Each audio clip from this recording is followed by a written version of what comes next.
क्या कुछ धाराएं लगाई गई? देखिए, जो कल की ये जो घटना हुई जिसमें पुलिस पे अटैक हुआ, नेशनल हाईवे को ब्लॉक किया गया और साथ में जो नेशनल हाईवे की प्रॉपर्टी है उसको डैमेज किया गया, इस संदर्भ में 2 एफआईआर दर्ज की गई है। एक घटना नारायणगढ़ रोड पे पंजोखरा साहब के सामने हुई, वहां पे भी पुलिस के बैरिकेड तोड़े गए और पुलिस के ऊपर गाड़ियां चढ़ाने की कोशिश की गई। दूसरी एफआईआर नेशनल हाईवे 44 को ब्लॉक करने के बारे में हुई, जिसके ऊपर पुलिस पे हमले किए गए और पुलिस कर्मियों को गंभीर चोटें भी आई। तो इसमें 2 एफआईआर दर्ज की गई है। इसमें लगभग 15-16 लोग हैं, उनको नामजद किया गया है और साथ में अन्य प्रदर्शनकारी जिनकी पहचान करने की हम कोशिश कर रहे हैं उनके खिलाफ एफआईआर की गई है।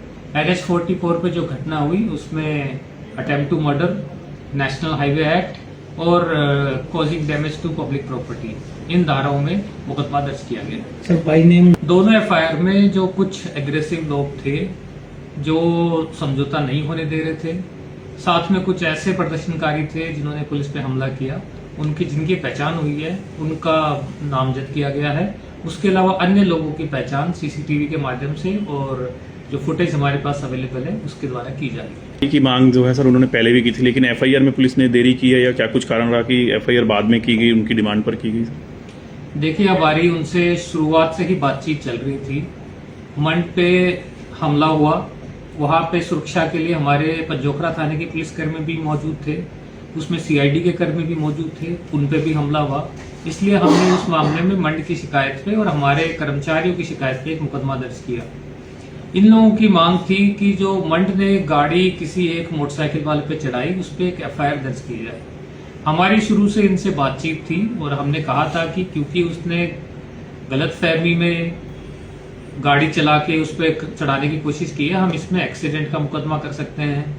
आप यदि और बातें चाहते हैं तो हम इसका वीडियो का एनालिसिस करके कि क्या घटनाक्रम रहा, उसके आधार पर हम इस पर एफआईआर दर्ज कर देंगे और इसके बारे में उनसे बातचीत होती रही। परंतु ये शुरू से ही अटेम्प्ट टू मर्डर उसमें लगवाने की बात पे अड़े रहे, जिसकी वजह से हमने पहले एविडेंस को पूरा देखा और जब हमारे पास कुछ क्लियर सीसीटीवी फुटेज आए जिसके अंदर एक व्यक्ति ट्रैप भी दिखाई दे रहा है, क्योंकि शुरू में ये बातें भी आई थी कि क्योंकि कुछ लोगों ने उस पर गाड़ी पे अटैक किया, इसलिए उसने अपने बचाव में गाड़ी को भगा के भागा और वहां पे फिर एक एक्सीडेंट हुआ। तो इस बात की वजह से, इस जांच करने की वजह से थोड़ी देरी हुई, परंतु हम इनसे लगातार बातचीत कर रहे थे और हमने इनको पूरा आश्वासन दिया था कि मंड ने कुछ गलती की है तो इसके खिलाफ भी कार्रवाई की जाएगी। परंतु वहां पे हमला न केवल मंड पे परंतु पंजोखरा पुलिस स्टेशन के कर्मचारी, सीआईडी के कर्मचारी, इन सब पे भी हमला हुआ था, इसलिए उसकी कार्रवाई पहले की जा चुकी थी। अभी तक की सूचना के हिसाब से कुल 9 हमारे पुलिसकर्मी हैं वो घायल हुए थे। डीएसपी वीरेंद्र, उनको पीजीआई रेफर किया गया, वहां पे उनकी आज सर्जरी हुई है। उसके अलावा 8 कर्मचारी है वो हमारे अम्बाला कैंट और अम्बाला सिटी हॉस्पिटल में भर्ती है, जिनका अभी तक उपचार चल रहा है। कोशिश की, लेकिन ये कारण क्या रही सर कि पुलिस को फोर्स जो है इस्तेमाल करनी पड़ी सर?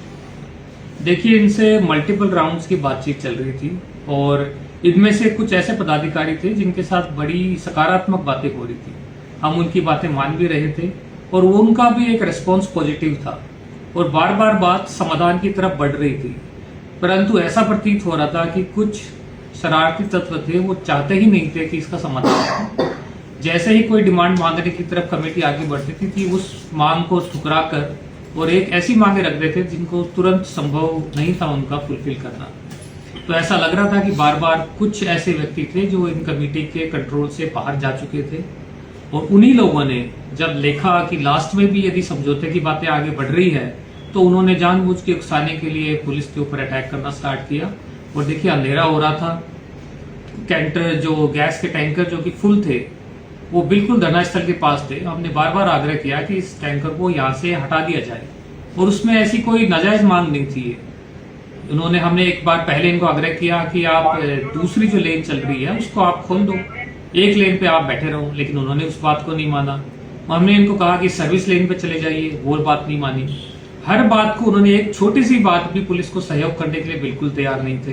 वो लाउड स्पीकर से बार बार ये इस बारे में आह्वान कर रहे थे कि यहाँ पे हमें पक्का मोर्चा लगाना है यहाँ पे आप पेट्रोलियम लेके यहाँ पे पहुंचो, पक्के टेंट लगाएंगे। तो इस तरह की बातें हो रही थी। इससे लग रहा था कि ये समाधान करना ही नहीं चाहते थे और इनका एक ही मकसद था कि इस धरने को लंबे से लंबा चलाया जाए। इसलिए बार बार इनकी डिमांड्स भी चेंज हो रही थी।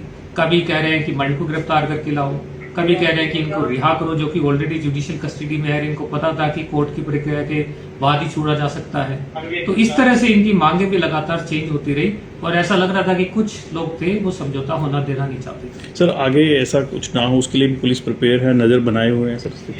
हाँ बिल्कुल, हम नज़र बनाए हुए हैं। हम इनसे बातचीत भी करेंगे, शांतिपूर्वक तरीके से हर चीज़ का समाधान करने की कोशिश भी करेंगे।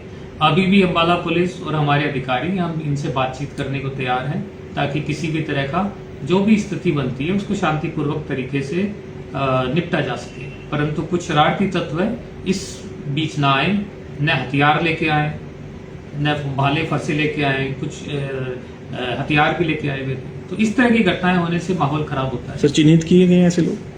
कुछ लोग इसमें चिन्हित गए हैं, कुछ लोग के हमारे पास सीसीटीवी ग्रैब्स हैं, कुछ लोग के हमारे पास फोटोज अवेलेबल हैं और हम इसको आइडेंटिफाई करने की कोशिश कर रहे हैं।